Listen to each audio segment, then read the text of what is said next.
ce discours que parlent les musulmans aujourd'hui, oui. Ils sont musulmans, ils se réfèrent à l'islam.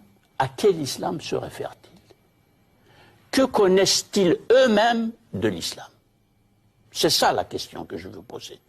Pour comprendre la façon dont ils parlent, il faut savoir que la théologie a disparu de la pensée islamique. Donc le débat... Depuis le XIIIe siècle, elle a disparu. Imaginez un christianisme qui n'aurait pas du tout de théologie aujourd'hui.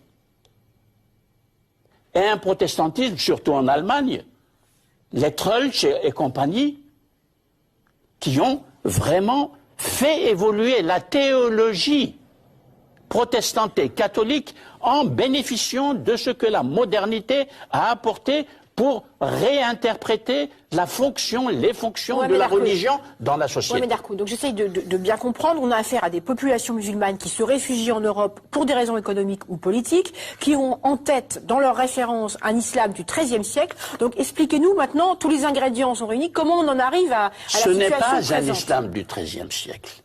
C'est un islam qui s'est dissous, oui. Qui s'est désintégré progressivement pendant 5 siècles. C'est beaucoup, 5 siècles. Beaucoup.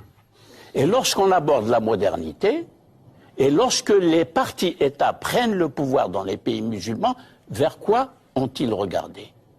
Quelles ont été leurs références en matière de philosophie politique? Il faut quand même un peu de réflexion politique pour faire de la politique et faire marcher les... Vers où?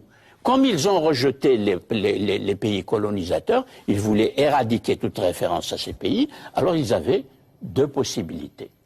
Il y avait encore l'URSS, le modèle collectiviste de l'URSS, et il y avait l'islam. Mais l'islam qu'ils ont invoqué, il n'est pas du tout connu, étudié, puisque, encore une fois, l'islam auquel ils réfèrent, c'est l'islam du 7e siècle. Mais Darkou, on a quand même envie de comprendre quelle est la responsabilité